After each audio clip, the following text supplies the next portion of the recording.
Joining BYU Sports Nation now, Chris Spielman, ESPN college football analyst and former NFL All-Pro linebacker. He's on the Deseret First Credit Union hotline. Chris, welcome back to BYU Sports Nation. Yeah, man, I feel like I'm the voice of the Cougars. Well, in a way you are. Yeah, two games in 4 weeks. Let's talk about game number one, Chris. You called the Manga Miracle with Sean McDonough. What was that like at Lincoln Memorial? Well, I thought, first of all, the call was awesome. I think Sean McDonough, and I'm not biased, it's not my opinion only, is the best play-by-play guy there is. And it was a great call. It was a great play. And for Tanner to have the awareness and to get out of the pocket, roll right, make sure that he got the ball far enough, barely far enough, but far enough, and for Mitch to go up and make a great catch. A little surprised that Nebraska executed that Hail Mary defense poorly, but BYU capitalized on their mistake. And here we are 3 weeks later, another Big Ten matchup for BYU on the road. You guys will be on the call again, which is fantastic. What kind of differences or progression have you noticed from BYU from Nebraska to preparation for this game? Well, I think Tanner's gotten better. His footwork is really, really good. His shoulders and feet are married when he throws. His intermediate to short throws they're long throws, like little hitches outside. He seems to always be on target, and he knows where the football needs to go. And the timing and precision between the wide receivers and the quarterback is outstanding. So that's a good sign. Adam Hine has come on second half of the Boise game, and certainly last week he's running with a little bit of anger. And I like the fact that from the first game, they implemented their little split back with the fullback. Is it Ho Ching, 45? Yes. Yeah, I tell you, I was really impressed with him against UCLA, lead blocking. He does a good job of keeping the defender guessing. He hits them high, he hits them low, and he sustains very well. Defensively, there's some problems, and those need to get fixed. And if they get fixed, then it'll be a great game against Michigan. If they let Michigan establish a running game and beat them up physically, that's going to be a long day. Chris Spielman, ESPN college football analyst with us on BYU Sports Nation. You bring up defensive concerns. We've been asking everyone today on the show, what is the number one concern for BYU going into the Michigan game? Let's get specific. What needs to change for BYU on defense, Chris? Well, do we know if Tui Loma's playing yet, Travis? We are expecting him, according to BYU's defensive line coach Steve Kafusi, that he will see some time on the field. And I know you were huge on him, so let's say he sees limited reps. Yeah, if he's limited, I mean, any reps, if he's capable of giving his best effort, is good for BYU, because in a 3-4 defense, and I don't know if Bronco would agree with this or not, but if your nose guard is stout, then your linebackers are very good.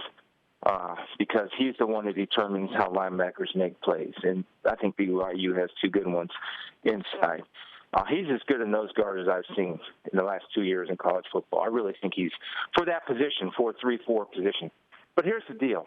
So from my perspective, and just my opinion, that if you're BYU, it seems like everything is going to the en-bloc defender. So then the en-bloc defender has to make a tackle in space. If the en-bloc defender does not make the tackle in space, then you have Paul Perkins running for 200 and whatever yards he ran for, and you have the UCLA Bruins rushing for 300 yards. So everybody has to be gap sound, and when there's a non-block defender in space, he has to make the tackle in space. And the same goes for wide receivers. But there were a lot of missed tackles, which I didn't see versus Nebraska, which was prevalent against UCLA. So that's the biggest key. I think schematically they're sound. They do a very, very good job of blitzing. They do a good job of their zone coverage. They're smart. They don't make no mistakes. The biggest thing is tackling in space, and then when there's an 8-man front or safety coming down from a 2-deep look, they have to make that open field tackle, and they didn't do a very good job of that on Saturday. In terms of tackling, and this is a conversation that comes up quite often with you as a former tremendous tackler, where would you start with BYU in helping them tackle better? Well, there's different philosophies. I have a couple that I was brought up with. I don't know if you guys know this or not. My dad was a football coach for 45 years. And so I've learned the game, and I've been around great coaches. And the way I believe in tackling is this. I have simple principles. First of all, see what you hit what you see. Hit with your eyes. When you hit with your eyes, you're never going to lower your head, so you're going to protect yourself from injury or give yourself the best chance not to get injured, and you're not going to miss your target. On contact, do not stop at the target. You run through the target. So bring your feet on contact. Then it's 1 step and wrap, 2 steps and squeeze, bring your feet. So many times we see guys coming up trying to just use their shoulders and not use their arms to wrap up and squeeze. And number 3, on an angle tackle. So you want to get your head, say you're running down the sidelines. Is it Spencer, correct? Spencer, you're running down the sideline. Yeah. Yep. Okay, and I'm coming. Well, I'm going to put my head in front of your body. When I put my head in front of your body, I'm using all my body strength, all my weight. I'm using a full man. When my head goes behind your body, then I'm only using half my strength or a half a man. I don't know if you can picture that or not, but put your head in front. I like to say close the gate in front of the ball. And if you do those things and you hold each other accountable in practice to that, and I'm not saying take it down, but always do those things fundamentally at a controlled speed, in my opinion, that will carry over into the game, even without pass. I saw where Bronco put flags on the guys, and so they get to the hip. I'm not a believer in that. I'm a believer in, there's, like I said, I'm not saying I have all the answers, and he's a coach that's had a lot of great success, and he's on the sidelines, and I'm sitting in the TV booth saying, here's why. But to me, I would execute those fundamentals in a walk-through, talk-through, chalk-through, it doesn't matter. Then I think you'll be more solid as a tackling football team. Does that make sense? Yeah, that makes sense. This tackling clinic brought to you by Chris Spielman on BYU Sports Nation right now. I'm not going to lie. When I pictured you running after me on the sideline, I shuddered a little bit, Chris. There's sweat on your brow. That's weird. Well, what happened? I probably would have took the personal foul on you, too. So bring in we got to have the backup ready. Tanner Mangum's got to be ready to go. Oh, that is good stuff. Okay, let's look at this game from a national perspective, Chris, and what BYU has done through the first 3 weeks, coming off a disappointing loss to the 10th-ranked team in the country. Does BYU need to beat Michigan, stay 3-1 to remain nationally relevant? No. To remain in the top 25, yes. To remain nationally relevant, I don't think so. I think that whenever BYU plays, it's evident by turning on the film that they're a good football team. The schedule is crazy. You had one home game.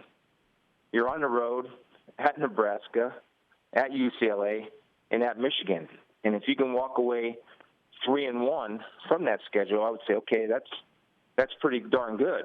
And if you walk away 2-2, it's not what we wanted, but we're a good football team, and that should set us up for the rest of the season to finish and be successful. Chris, what's the position or player matchup that's most interesting to you between BYU and Michigan? Well, I think it's the front sevens. Michigan looks horrible against Utah as far as the offensive line and knocking people back, and they played really, really high, and they weren't finishing their blocks. And I think BYU, when everybody is gaps down in their tackling mode, front seven is very good. So then as we progressed through the next 2 weeks, we saw Michigan's offensive line and running backs get better and better. We started seeing their offensive line finish blocks and play a little nastier and more physical. And we saw BYU's front seven digress versus UCLA. So if I had to pick a matchup, that's the one that I'm going to be watching. BYU is ranked 22nd, Michigan unranked. The Wolverines have lost 8 of their last 10 games against a ranked team, yet they are a 5.5-point favorite at home in the Big House. Where would you put the line for this game on Saturday? I'm kind of feeling it. I'm not a gambling guy, but I would say even or pick 'em or whatever they say. I think it's straight up even. I think if I would give Michigan maybe a 1 or 2 point favorite only because of home field, but I think both teams are very good and I think strong everywhere at all positions. Chris, always a pleasure to talk to you. And if you don't know him, he is the de facto voice of the BYU Cougars for ABC. Yeah, I love it, man. I love watching them play. They play hard. They're a credit to college football. Awesome stuff. Thanks so much, Chris. Thank you.